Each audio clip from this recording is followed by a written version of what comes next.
নমস্কার, এখন শুনবেন আজকের বিশেষ খবর নিবেদনে নিউজ এসটি বাংলা। গতকাল তৃণমূলের পক্ষ থেকে রাজ্যসভার 4 আসনে প্রার্থী তালিকা ঘোষণা করা হয়েছে, যেখানে নাম রয়েছে রাজ্যের প্রাক্তন ডিজিপি রাজীব কুমারের। এতদিন এই রাজীব কুমার সম্পর্কে বিভিন্ন অভিযোগ ছিল বিরোধীদের।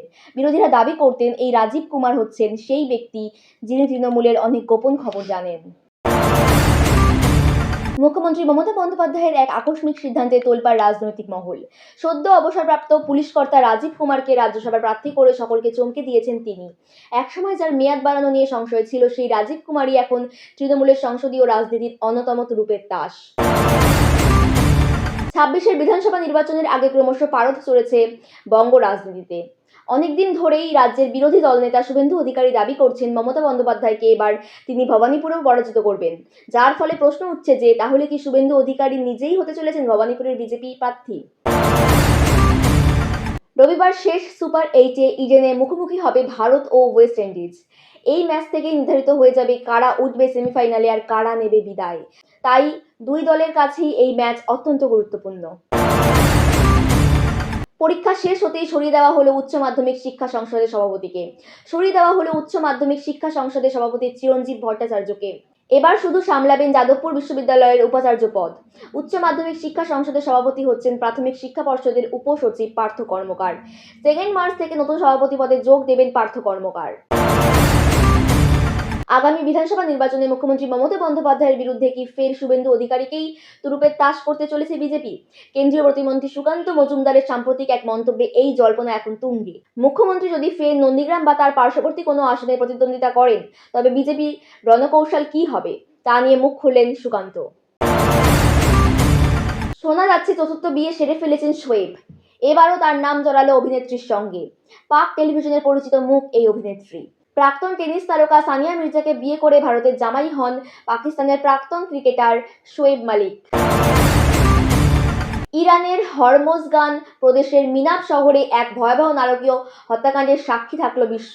শনিবার সকালে একটি বালিকা প্রাথমিক বিদ্যালয়ে ইসরায়েলি মিসাইল হামলায় অন্তত 40 জন স্কুল ছাত্রীর মৃত্যু হয়েছে।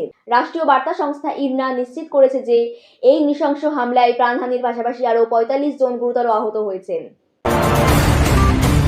শুক্রবার সকালে কলকাতা সহ গোটা রাজ্য কেঁপে উঠল ভূমিকম্পের প্রভাবে, যার জোরে কোথাও কার্যত দুভাগ হয়ে গেল সদ্য নির্মিত রাস্তা, কোথাও আবার দোকানের দেওয়ালে দেখা গেল বড়সড় ফাটল। শুক্রবার ঘড়িতে তখন দুপুর 1:22। আচমকাই কেঁপে ওঠে কলকাতা।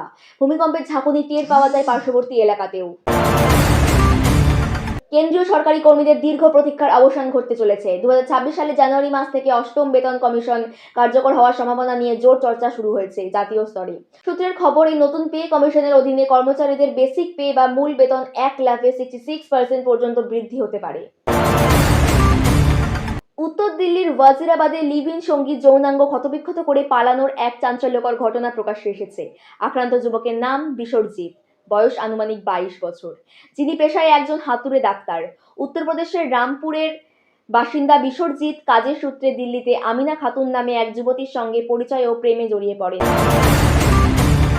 রাজ্যে বিধানসভা নির্বাচনের নির্ঘণ্ট ঘোষণা হওয়া শুধুমাত্র সময়ের অপেক্ষা। আর তার মধ্যেই সেই বিধানসভা ভোটের আগেই রয়েছে রাজ্যের 5টি রাজ্যসভার আসনের নির্বাচন, যার মধ্যে 4টি আসনে তৃণমূল প্রার্থীদের জয়লাভ কার্যত নিশ্চিত, আর একটি আসনে নিজেদের পছন্দের প্রার্থী পাঠাবে বিজেপি। বারবার নিষেধের পরও কানে কথা ঢোকে না অনেকের। বহুবার হুকিং করে বিদ্যুৎ চুরির চেষ্টা করা হয়, আর তাই বিদ্যুৎ চুরি রুখতে তৎপর বিদ্যুৎ বন্টন সংস্থা। আকাশে ড্রোন উড়িয়ে হুকিং করা বিদ্যুৎ চুরি ধরা পড়ল। ড্রোন দেখেই তড়িঘড়ি বিদ্যুৎ সংযোগ খুলতেও দেখা গেল এক ব্যক্তিকে। ধরা পড়েছে সেই ছবি। দিল্লির হাই প্রোফাইল আবগারি দুর্নীতি মামলায় কার্যত ক্লিনচিট পেলেন আম আদমি পার্টির অরবিন্দ কেজরিওয়াল এবং প্রাক্তন উপ মুখ্যমন্ত্রী মনীষ সিসোদিয়া। শুক্রবার দিল্লির রাউস অ্যাভিনিউ আদালতে বিশেষ বিচারক জিতেন্দ্র সিং এই ঐতিহাসিক রায় ঘোষণা করেন। পশ্চিমবঙ্গের রাজনীতিতে 2026-এর বিধানসভা নির্বাচনের রণদামামা বাজার আগেই চূড়ান্ত ভোটার তালিকা এবং স্পেশাল ইন্টেন্সিভ রিভিশন এসআইআর নিয়ে পারদ চড়ালেন শুভেন্দু অধিকারী। রাজ্যের বিরোধী দলনেতা স্পষ্ট ইঙ্গিত দিয়েছেন যে ভোটার তালিকায় এমন কিছু গোপন তথ্য বা বদল আসতে চলেছে যা শাসক শিবিরের রাতের ঘুম কেড়ে নেবে।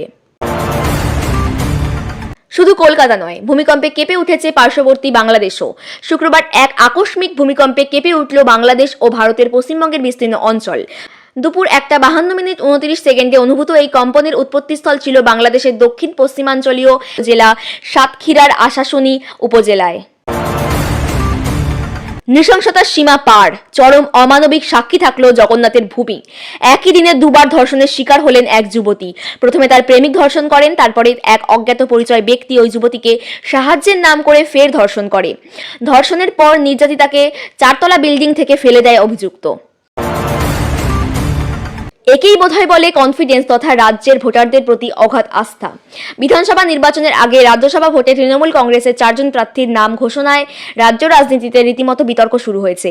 অবসরপ্রাপ্ত আইপিএস রাজীব কুমার, সুপ্রিম কোর্টের আইনজীবী মেনকা গুরুস্বামী, বিধায়ক বাবুল সুপ্রিয় ও অভিনেত্রী কোয়েল মল্লিক। রাজ্যসভায় প্রার্থী তালিকায় এবার বড় চমক রেখেছে তৃণমূল। রাজ্যসভায় তৃণমূল প্রার্থী করছে প্রাক্তন ডিজিপি রাজীব কুমারকে। প্রার্থী হচ্ছেন অভিনেত্রী কোয়েল মল্লিক, গায়ক বাবুল সুপ্রিয়, মেনকা গুরুস্বামী। আর কোনো জল্পনা নেই, একেবারে ঘোষণা করে দিল তৃণমূল কংগ্রেস। বাকিদের সঙ্গে বঙ্গবাসী পরিচিত, তবে মেনকা গুরুস্বামীর নামটা রাজনৈতিক প্রেক্ষাপটে পাশাপাশি বাংলার জনগণের কাছেও একটু অপরিচিত। দীর্ঘ অপেক্ষার অবসান ঘটিয়ে এসআইআর এর কাজ শেষে শনিবার 28 ফেব্রুয়ারি প্রকাশিত হয়েছে চূড়ান্ত ভোটের তালিকা। সকাল থেকে ধাপে ধাপে এই তালিকা বেরোচ্ছে। অনলাইনে চূড়ান্ত তালিকায় নিজের নাম দেখার সুযোগ থাকলেও নির্বাচন কমিশনের ওয়েবসাইটে ক্রমাগত ক্র্যাশ করায় তা ব্যাহত হচ্ছে। তবে বিধানসভা কেন্দ্র অনুযায়ী দফায় দফায় ভোটার তালিকা প্রকাশ করেছে কমিশন। ডুরান্ড লাইনে পাকিস্তান ও আফগানিস্তানের সংঘাত এখন প্রলয়ঙ্করী রূপ নিয়েছে। শাহবাজ সরকারের দাবি, পাক বায়ুসেনার রাতভর অভিযানে অন্তত 300 তালিবান সেনা নিহত হয়েছে।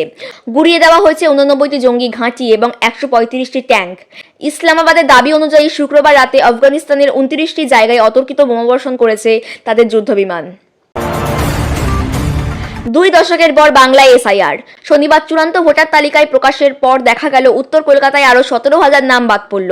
এর আগে খসড়া ভোটার তালিকায় 3,90,000 নাম বাদ গিয়েছিল।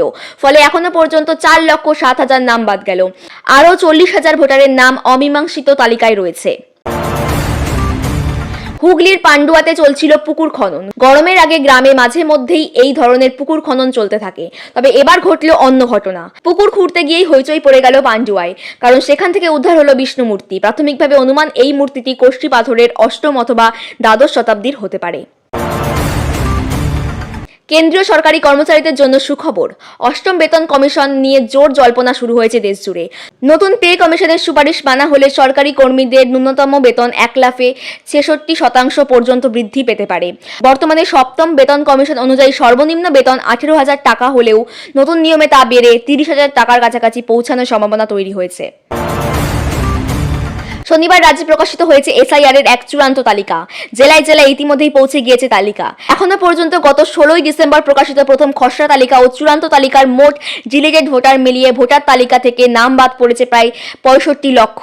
উত্তর ও দক্ষিণ কলকাতা মিলিয়ে প্রায় 6 লক্ষ ভোটারের নাম বাদ গিয়েছে বলে জানা গিয়েছে। আজকের সমাচার এখানেই শেষ করছি। এরকম আরও নতুন নতুন খবরের আপডেট পেতে আমাদের চ্যানেলকে সাবস্ক্রাইব করে দিন এবং ফেসবুক থেকে দেখে থাকলে ফলো করে দিন।